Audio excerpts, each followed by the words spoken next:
اللہ کے کمال علم اور کمال قدرت پہ غور کرو۔ اب دیکھیں میاں بیوی ملتے ہیں، کبھی روز ملتے ہیں، کبھی ہفتے کے بعد ملتے ہیں، کبھی مہینے کے بعد ملتے ہیں، لیکن ہر دفعہ ملنے میں تو حمل نہیں ٹھہرتا۔ حالانکہ پانی تو دونوں کا ہر دفعہ نکلتا ہے، لیکن حمل نہیں ٹھہرتا۔ اچھا کبھی تو سال سال نہیں ٹھہرتا، اور جب اللہ کا منشا ہوتا ہے، حکم ہوتا ہے، اس کو حکم دیتے ہیں کہ اب یہ جو سما جو ہے وہ فی قرار مکین رحم کے اندر محفوظ کر۔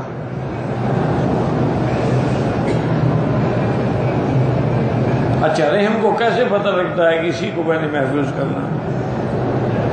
اس کو کس نے علم دیا ہے؟ کوئی ڈاکٹر سکھاتا ہے اس کو؟ باقی کو تو محفوظ نہیں کرتی، اسی کو محفوظ کرتی ہے جس سے بچہ بننا ہے۔ اچھا پھر یہ دیکھو کہ محفوظ ہو گیا، اب دوڑ رہی ہے، بھاگ رہی ہے، جمپنگ کر رہی ہے، اس کے باوجود بھی وہ نہیں نکلتا۔ ورنہ ایک چیز ہے اس میں اندر ایک محفوظ، اسی لیے کہتے ہیں بچے گر جاتے ہیں کہ جی وہ رحم کے اعضاء جو ہیں، اعصاب جو ہیں وہ ڈھیلے ہو جاتے ہیں، تو بچہ کلاس نہیں پکڑتا ہے۔ تو یہ سارا غور کریں کہ پھر 40 دن کے بعد ہی وہ تبدیل ہوتا ہے۔ اسی لیے یہ تبلیغ والے حضرات جو ہے کہتے ہیں چلہ لگاؤ کہ 40 دن کے بعد تبدیلی آتی ہے۔ آپ 40 دن تک شراب چھوڑ دیں، گناہ چھوڑ دیں، سگریٹ چھوڑ دیں، اللہ والوں کی صحبت میں آ جائیں، نمازیں پڑھیں، ذکر اذکار کریں، 40 دن کے بعد تبدیلی آئے گی تمہارے۔ اس کی وجہ یہ ہے کہ اللہ کا ایک نظام ہے کہ 40 کے بعد تبدیلی آتی ہے۔ 40 دن میں نطفہ تھا، پھر 40 دن میں حلقہ بنا، پھر مضغہ بنا، تو یہ 40 کا فرق ہے۔ اچھا اللہ نبوت ہی نہیں دیتے جب تک 40 سال نہ گزرے، تو کوئی راز تو ہے نا اس 40 کے عدد میں، کوئی حکمت تو ہے نا۔ تو اس لیے ہمیشہ یاد رکھیں کہ اللہ کے نظام پہ بیٹھ کے غور کیا۔ اچھا اب جب وہ بچہ ماں کے پیٹ میں آ جاتا ہے فَكَسَوْنَا الْعِظَامَ لَحْمًا، اس کو گوشت چڑھا دیا جاتا ہے، روح پھونک جاتی ہے، اب بچہ پیٹ میں حرکت کر رہا ہے، تو اس وقت اللہ فرشتوں کو حکم دیتے ہیں، ملک کو حکم دیتے ہیں۔ اب دیکھو کہ ملک کیسے داخل ہوتا ہے۔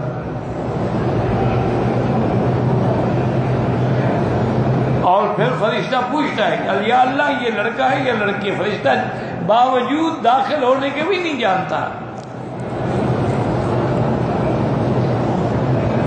یہ تو کہتے ہیں نا کہ قبر میں فرشتے کیسے آئیں گے اور ماں کے اندر کیسے آئیں گے؟ تو اس کا مسئلہ تو سمجھ لو، قبر والا تو پھر بھی بڑی ہے قبر، ماں کی رحم کتنی ہے۔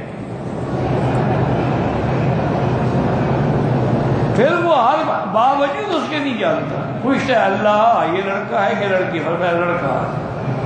یا اللہ یہ سعید ہے یا بدبخت ہے؟ لکھو۔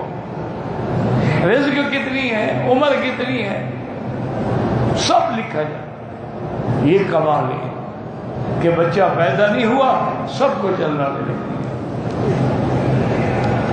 اسی طرح تم کبھی غور کرو کہ انسان مرد ہو یا عورت ہو 24 گھنٹے میں کتنا لیٹر تقریباً پیشاب کرتا ہے۔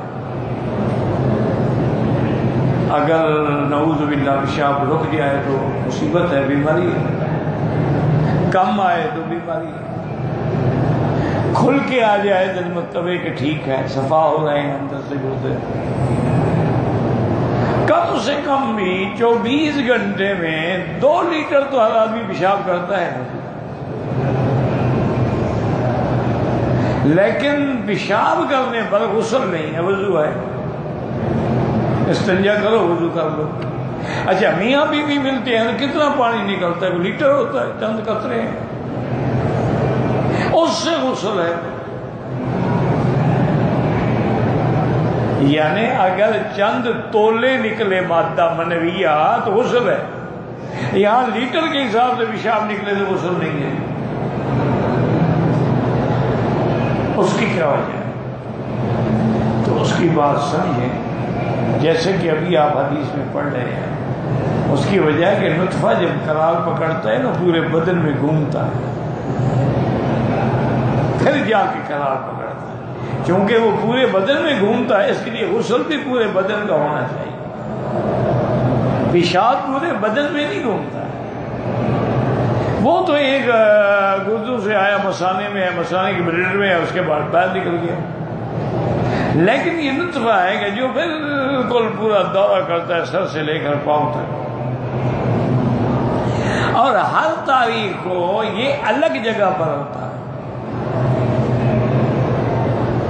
یعنی آج 15 محرم ہے تو بھائی آج وہ نطفہ کہاں ہوگا، شہوت کا مادہ کہاں ہوگا. اسی لیے یہ علم جو ہے نا لوگ پڑھتے ہیں، کتابیں پڑھتے ہیں. تو بہرحال معنی یہ ہے کہ پورے بدن میں گردش کرتا ہے، اسی لیے حکم ہے غسل بھی پورے بدن کا ہو. تو یہ ساری چیزیں اللہ کے سوا کون جانتا.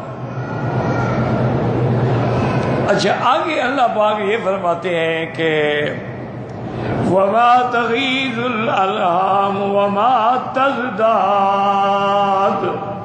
تغیظ کا معنی ہے سکڑنا، تزداد کا معنی ہے بڑھنا. یاد رکھو. اب اس کا کیا مطلب ہوا؟ یعنی یہ بھی اللہ جانتے ہیں کہ رحم کو کتنا ہم نے سکڑنا ہے اور کتنا بڑھانا ہے.